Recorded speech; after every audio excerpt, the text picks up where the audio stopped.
नमस्कार विद्यार्थी मित्रांनो, प्रणिता दुगाणे या चॅनलवर तुमचे पुन्हा एकदा खूप खूप स्वागत आहे।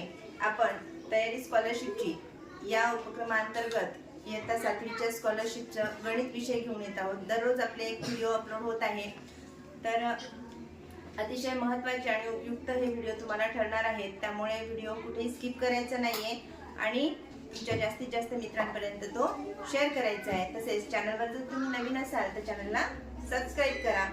आणि आजच्या व्हिडिओमध्ये आपण वर्ग आणि वर्गमूळ याविषयी माहिती घेणार आहोत। अतिशय सोप्या आणि महत्त्वाच्या ट्रिक्स असणार आहेत, त्यामुळे व्हिडिओ कुठेही स्किप करायचा नाहीये। व्हिडिओ शेवटपर्यंत बघा आणि व्हिडिओला जास्तीत जास्त लाईक कशी मिळतील यासाठी प्रयत्न करा। चला तर मग व्हिडिओला सुरुवात करूया। पहा, वर्ग आणि वर्गमूळ। आता वर्ग म्हणजे काय, सुरुवातीला वर्ग म्हणजे काय हे बघत असताना आपण एखाद्या संख्येला त्याच संख्येने जर आपण गुणाकार केला तर मिळणारी जी संख्या असते तिला आपण त्या संख्येचा वर्ग म्हणतो। उदाहरणार्थ पहा, इथे जर आपण काय म्हटलं, 5 ही संख्या घेतली, 5 या संख्येला 5 नेच गुणाकार केला तर मिळणारी जी संख्या आहे ती काय असते, 25 आहे। म्हणजे 5 चा वर्ग 25 आहे असं आपण म्हणतो। यालाच आपण 5 चा घात 2 बरोबर 25 असं सुद्धा लिहू शकतो।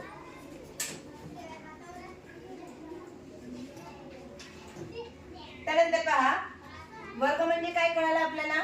आता आपण पूर्ण वर्ग संख्या कोणत्या असतात आणि त्यांना पूर्ण वर्ग संख्या का म्हणतात किंवा पूर्ण वर्ग संख्या संदर्भामध्ये काही गोष्टी आहेत त्या आपण जाणून घेऊया। आता पहा, आपण इथे संख्या घेतली, इथे संख्या आहे आणि इथं वर्ग, इथे संख्या घेतली। आता 1 ही संख्या घेतली, 1 चा वर्ग 1 असतो, 2 चा वर्ग 4, 3 चा वर्ग 9, 4 चा वर्ग 16, 5 चा वर्ग 25, 6 चा वर्ग 36, 7 चा वर्ग 49, 8 चा वर्ग 64, 9 चा वर्ग 81 आणि 10 चा वर्ग 100 असणार आहे। आता हे जर आपण वर्ग संख्या ऑब्झर्व केल्या तर प्रत्येक वर्ग संख्याच्या एकक स्थानी, प्रत्येक वर्ग संख्येच्या एकक स्थानी कोणते कोणते अंक आलेले पहा, 1, 4, नंतर 5, नंतर 6 आणि 9। कोणते कोणते अंक रिपीट झालेले आहे पहा, 1, 4, 9, 6, 5। पुन्हा 6 6 झालेला आहे, 9 9 झालेला आहे, 2 4 पण रिपीट झालेला आहे आणि 1 हा अंक सुद्धा रिपीट झालेला आहे। बरोबर आहे। म्हणजे पूर्ण वर्ग संख्याच्या एकक स्थानी कोणते अंक असतात, 1, 4, 5, 6 आणि 9 हे अंक पूर्ण वर्ग संख्येच्या एकक स्थानी असतात। मग राहिलेले कोणते अंक आहेत, 2, 3, 7 आणि 8। हे अंक ज्या संख्येच्या एकक स्थानी असतात त्या पूर्ण वर्ग संख्या असतील का, मग नसणार आहेत। ह्या संख्या एकक स्थानी असेल तर त्या पूर्ण वर्ग संख्या नसणार आहेत। आणि पूर्ण वर्ग संख्येच्या एकक स्थानचे अंक आपल्याला लक्षात ठेवायचे आहे, 1, 4, 5, 6 आणि 9। हे अंक ज्या संख्यांच्या एकक स्थानी असतील त्या संख्या शक्यतो काय असतात, पूर्ण वर्ग संख्या असणाऱ्या असतात। ठीक आहे, इथपर्यंत समजलं। त्यानंतर आता वर्ग कसे करायचे, वर्ग कसे करायचे या संदर्भामध्ये आपण काही नियम बघणार आहोत। म्हणजे आपल्याला गुणाकार पद्धतीने वर्ग करता येतात, परंतु आपल्याला ट्रिकने आणि फास्ट आपल्याला कोणत्याही संख्येचा जर वर्ग विचारला तर तो वर्ग कसा करता येईल हे पटकन सांगता आलं पाहिजे। त्यासाठी आपल्याकडे 3 नियम बनवून घेतलेले आहेत आपण। पहिला नियम आहे, एकक स्थानी 0 असेल तर। आपल्याला वर्ग म्हणजे काय माहिती झालं ना। म्हणजे कोणत्याही संख्येला त्याच संख्येने पुन्हा गुणाकार केला तर मिळणारी जी संख्या असते ती काय असते, त्या संख्येचा वर्ग असते। ही गोष्ट आपल्याला माहिती झाली। आणि आता पहिला नियम जो आहे आपला तो एकक स्थानी 0 असेल तर। ज्या संख्येच्या एकक स्थानी 0 असतो त्या संख्यांचे वर्ग कसे करायचे, तर सगळ्यात सोपा आहे, जो अंक आहे दिलेल्या संख्येचा वर्ग करत असताना जो अंक दिलेला आहे त्या अंकाचा वर्ग करायचा आहे. उदाहरणार्थ इथे किती आहे 2. 2 चा वर्ग 4 आणि एक शून्य आहे. एक शून्य असेल तर काय करायचं, त्या शून्याला डबल करायचं. म्हणजे एक शून्य असेल तर 2 शून्य. परत इथे किती दिलेले आहे 30 दिलेले आहे. 30 चा वर्ग करायचा आपल्याला. मग आपण काय करणार नियमानुसार 3 चा वर्ग करायचा आहे. 3 चा वर्ग 9 आणि शून्य डबल. 30 चा वर्ग किती आला मग 900 आलाय. 250 चा वर्ग करायचा आहे. मग आपल्याकडे नंबर आहे 25. 25 चा वर्ग करायचा आहे. 25 चा वर्ग 625 आणि शून्य डबल. काय अवघड आहे का हे, तुम्ही सोडवसाल. सांगा याच्या वर्ग. 100 चा वर्ग किती आहे 10,000. Very good. 200 चा वर्ग 20,000 40,000. 200 चा वर्ग 40,000 आहे ना सोपं. 3500 चा वर्ग. मग 35 चा वर्ग येतो तुम्हाला. सांगा 35 चा वर्ग 1225 आणि इथे किती शून्य आहेत 2 शून्य आहेत. 2 शून्याला 4 शून्य करायचे. काय करायचे 4 शून्य करायचे. अशा प्रकारे कितीही मोठी संख्या असू द्या त्या संख्येचा वर्ग करणं सोपं झालं ना. अशाच सोप्या सोप्या ट्रिक्स आहेत. त्यामुळे व्हिडिओ कुठेही स्किप करू नका आणि शेवटपर्यंत बघायचंय. पहा त्यानंतर दुसरा नियम आहे आपला एकक स्थानी 5 असेल तर. एकक स्थानी 0 असेल तर तुम्हाला वर्ग करता येईल. आता कोणत्याही संख्येचे वर्ग करता येईल. ज्या संख्येच्या एकक स्थानी 0 आहे अशा कोणत्याही संख्येचा तुम्हाला वर्ग करता यायला पाहिजे. काय अडचण आहे ठीक आहे. मग आता दुसरा नियम काय सांगते आपल्याला, जर एकक स्थानी 5 असेल तर काय करायचं. कोणत्याही संख्येच्या एकक स्थानी 5 असेल तर अशा संख्येचे वर्ग करत असताना काय करायचे विद्यार्थी मित्रांनो, एकक स्थानचा अंक जो आहे काय आहे 5 आहे. 5 चा वर्ग करा. केला 5 चा वर्ग 25. त्यानंतर किती आहे इथं 2 च्या पुढची संख्या 3. 2 आणि 3 चा काय करायचंय गुणाकार करा. बेत्रिक 6. इथे हा अंक 2 घेतला आणि कोणासोबत गुणाकार करायचाय 3 सोबत. म्हणजे 2 च्या पुढच्या संख्येसोबत गुणाकार करायचा. बेत्रिक 6. त्याचप्रमाणे 35 मध्ये 35 चा वर्ग करत असताना सुरुवातीला 5 चा वर्ग 25. त्यानंतर 3 च्या पुढची संख्या 4. या दोघांचा गुणाकार करा. 3 चोक 12. आता ह्या 45 चा वर्ग कोण सांगते मला, मयुरी. 45 चा वर्ग सांग. 5 चा वर्ग 25. हा आणि 4 चा वर्ग 16. 4 म्हणजे 20. हा 4 म्हणजे 20. 4 चा वर्ग नाही करायचा. 4 च्या पुढची संख्या घ्यायची आहे. हा चला ना, कन्फ्यूज व्हायचं नाहीये. अगदी सोपं आहे. ठीक आहे. त्यानंतर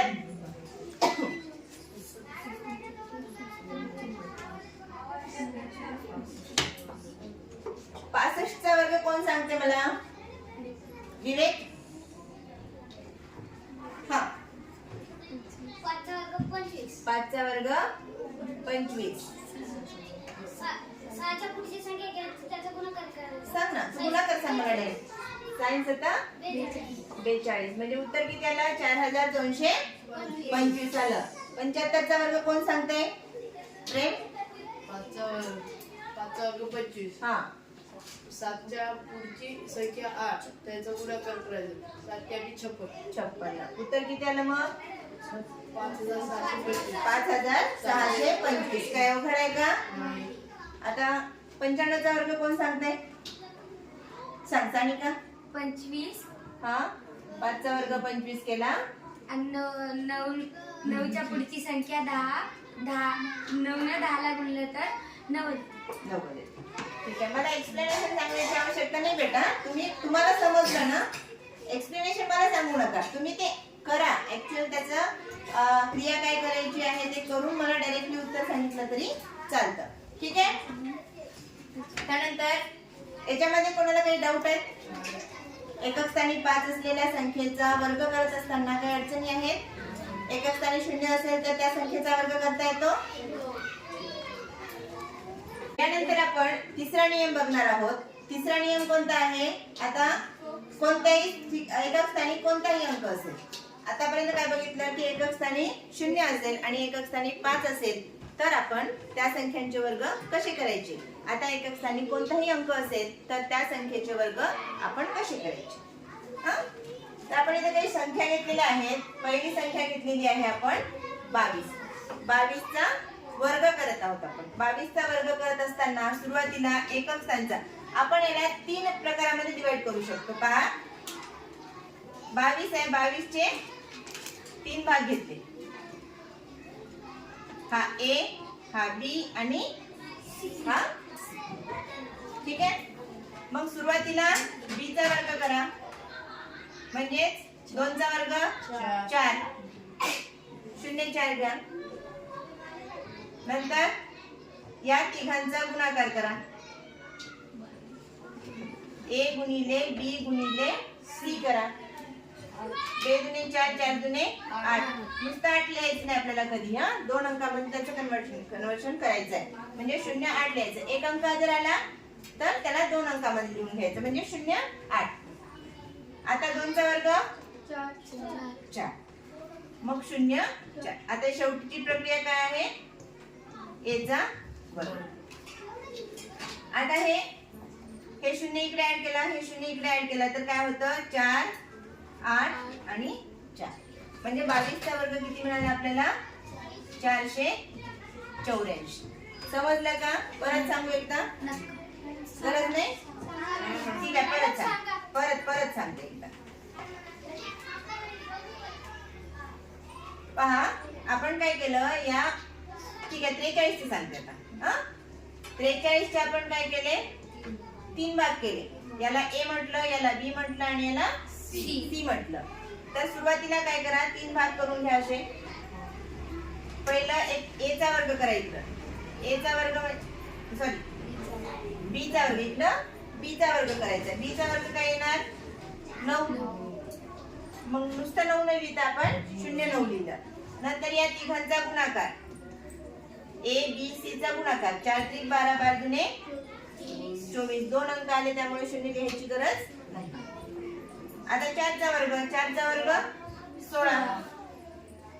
समजलं अक्षरा? आता हे जे बाजूचे आहे त्याला काय करायचं? इकडच्या घरामध्ये कॅरी फॉरवर्ड करायचं.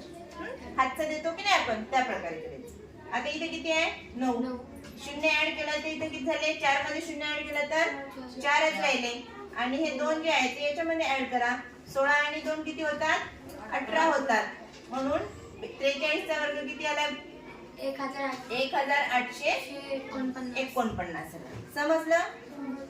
समजलं का? आता अजून एक उदाहरण घ्या. 26 चा वर्ग करायचा आहे. 26 चा वर्ग करत असताना 26 चा वर्ग करत असताना सुरुवातीला 6 चा वर्ग 36 बेस 12 12 दुने 24. 2 चा वर्ग 4. आता हे ऍड करा इकडं. 3 4 मध्ये ऍड करा. पहिले 6 लिहून घेतले. ते 3 24 मध्ये ऍड केले तर 27 झाले. 27 चे 7 लिहिले इथं. उरले 2. खालचे 2 आले. हे 2 इकडं फॉरवर्ड केले. 4 मध्ये 2 मिळवले तर 6 झाले. म्हणजे 26 चा वर्ग किती? 676. काय अडचण? त्याचप्रमाणे 36 चा वर्ग करायचा आहे. कोण करून दाखवते की इथं? ये नम्रता.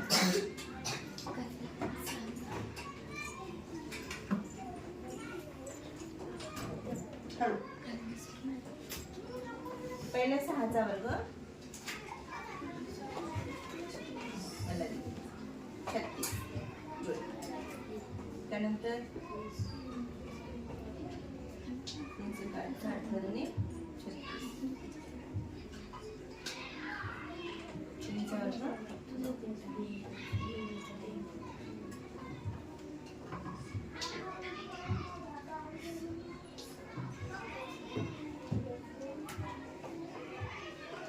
Very good. हा किती आलं उत्तर? 1296. 36 चा वर्ग 1296. आता सगळ्यांना समजलं? जर कोणाला काही डाऊट असतील, समजलं नसेल तर इथंच क्लिअर करत चला. अक्षरा समजलं? आकांक्षा पुढे जायचं मग. हा.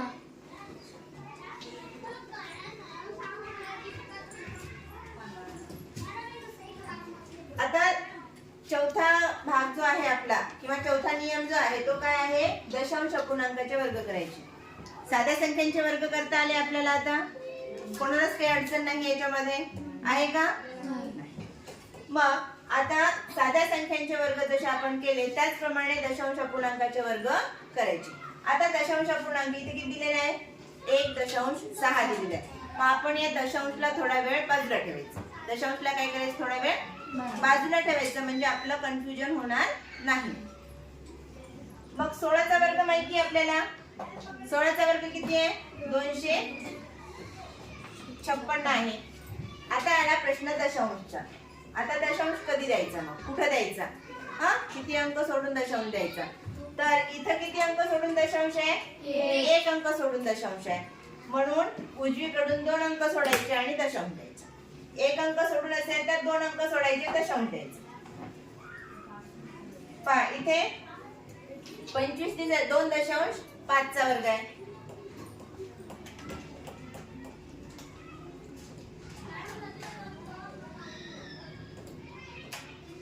2.5 आहे. 2.5 चा वर्ग करत असताना सरळ सरळ आपण दशांशला थोडा वेळ बाजूला ठेवायचं. 25 दिसत आहेत, 25 चा वर्ग. 25 चा वर्ग 625. किती अंक सोडून दशांश आहे? 1 अंक सोडून असेल तर किती अंक सोडायचे? 2 अंक सोडायचे. काय अडचण आहे? 2 अंक सोडायचे आणि दशांश द्यायचा. म्हणजे 2.5 चा वर्ग किती? 6.25 असं वाचन करायचं त्याचं. 6.25 करतो पण ते चुकतं. 6.25. 2.5 चा वर्ग काय येईल? 6.25. त्यानंतर 3.5 चा वर्ग करायचा आहे. 3.5 म्हणजे 35 म्हणू आपण. 35 चा वर्ग 12 25. 1 अंक सोडून दशांश आहे तर 2 अंक सोडायचे. त्यानंतर 9.7 म्हणजे 97 चा वर्ग करायचा आहे. 97 चा वर्ग करायचा असेल तर काय येईल? 9409. बरोबर आहे? 9409 हा काय होईल? 97 चा वर्ग होईल. आता इथं 1 अंक सोडून दशांश आहे म्हणून इथं आपण 2 अंक सोडून दशांश दिला. काही अडचण आहे की इथपर्यंत? समजलं सगळ्यांना? नक्की पुढे जायचं.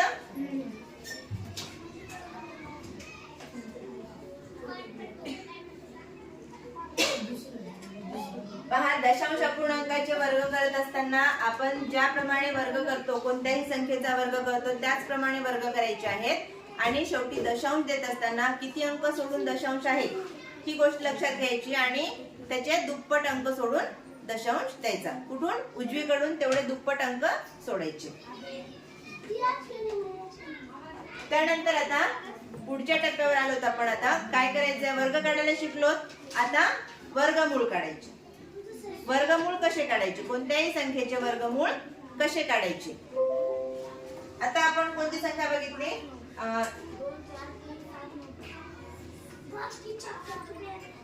9409 या संख्येचं आपल्याला काय करायचं आहे? वर्गमूळ काढायचं. वर्गमूळ काढत असताना आपल्याला सर्वात अगोदर 1 ते 10 पर्यंतचे वर्ग आणि वर्गमूळ हे पाठ असले पाहिजे. शक्यतो 1 ते 20 पर्यंत जर असेल तर उत्तमच होईल. का? कारण आपली स्पीड वाढेल. आपल्याला त्या 11च्या पुढच्या संख्यांचे वर्ग करण्यामध्ये वेळ जाणार नाही आपला. ठीक आहे? तर 9409 या संख्येमध्ये एकक स्थानी कोणता अंक आहे? 9 हा अंक आहे. त्यामुळे आपल्याला हे माहिती असलं पाहिजे की 9 हा अंक कोणकोणत्या संख्येच्या एकक स्थानी येतो. आपण इथं बघितलंय पहा.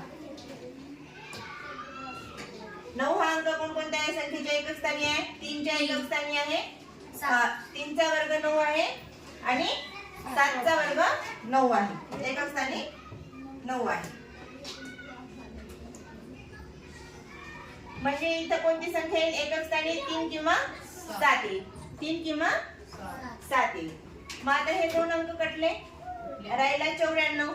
94च्या मागची पूर्ण वर्ग संख्या कोणती? 81. बरोबर आहे. 81 कोणत्या संख्येचा वर्गमूळ आहे? 9.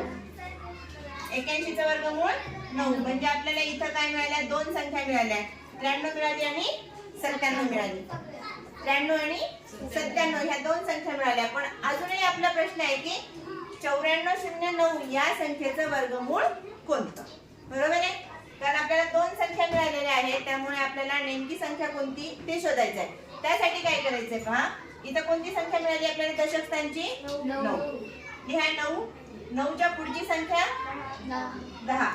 9 10 90. आता हा जो गुणाकार आलेला आहे तो गुणाकार राहिलेल्या संख्येपेक्षा मोठा आहे की लहान आहे?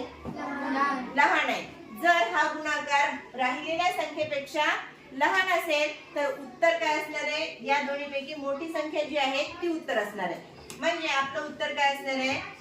9409 या संख्येचं वर्गमूळ काय असणार आहे?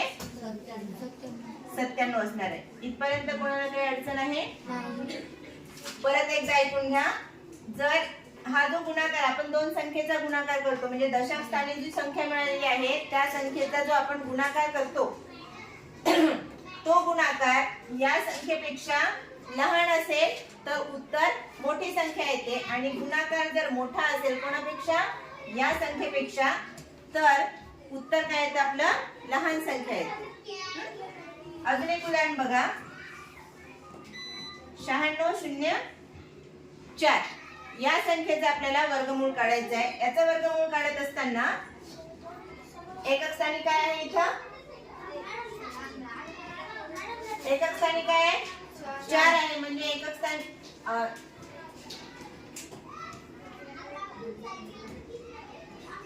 एकक स्थानचा आपल्याला अंक कोणता मिळाला? 2 किंवा 8. आता 96च्या अगोदरची पूर्ण वर्ग संख्या कोणती आहे? 81. 81 चा वर्गमूळ 9. परत 9 हा नंबरच मिळाला आपल्याला. म्हणजे इथे काय 9. 9च्या पुढची संख्या 9 10 90. गुणाकार काय मिळाला आपल्याला? 90. लहान आहे की मोठा आहे? लहान आहे. तर उत्तर काय येणार मग आपलं? मोठी संख्या. मोठी संख्या कोणती आहे? 98. म्हणजे 9604 9604 चे वर्गमूळ काय येईल? 98. काय अडचण आहे ना? सोपं.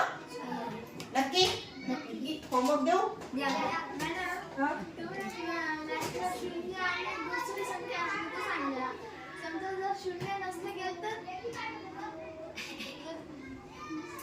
शून्य नसेल तर कोणताही अंक येईल ना बेटा.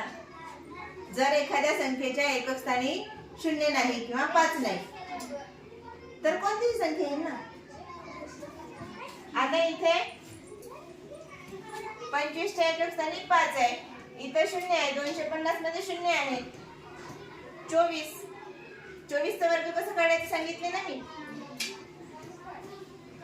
ए बी आणि सी 3 भागामध्ये डिवाइड करायचं याला. 3 रेषा मारून घ्या. परत एकदा सांगू का? लक्ष द्यायचं. हे बघा 24 चा वर्ग करायचा आहे आपल्याला, तर या संख्येचे किती भाग करायचे? 3 भाग करायचे. पहिल्या भागामध्ये 2 चा वर्ग, इथं 2 गुणिले 4 गुणिले 2 आणि इथं 4 चा वर्ग. 4 चा वर्ग 16, इथं 2 चोक 8, 8 दुने 16, 2 चा वर्ग 4. आता इथं 6, एक हातचा राहिला, हा एक इकडे दिला, 17 होता. 17 ला 7, हातचा आला 1, 4 आणि 1 5. 24 चा वर्ग 576. आता कोणत्याही संख्येचा जर वर्ग करा म्हटलं तर काही अडचण आहे का? अवघड आहे का काही? समजलं सगळ्यांना मग? नक्की. आता हे काही होमवर्क साठी क्वेश्चन्स आहेत वर्गमूळ काढण्यासाठी, तर हे तुम्ही लिहून घ्यायचे आहेत आणि या संख्यांचे वर्गमूळ कोणते येतात ते तुम्ही सांगायचे. तर लिहून घ्या पटकन.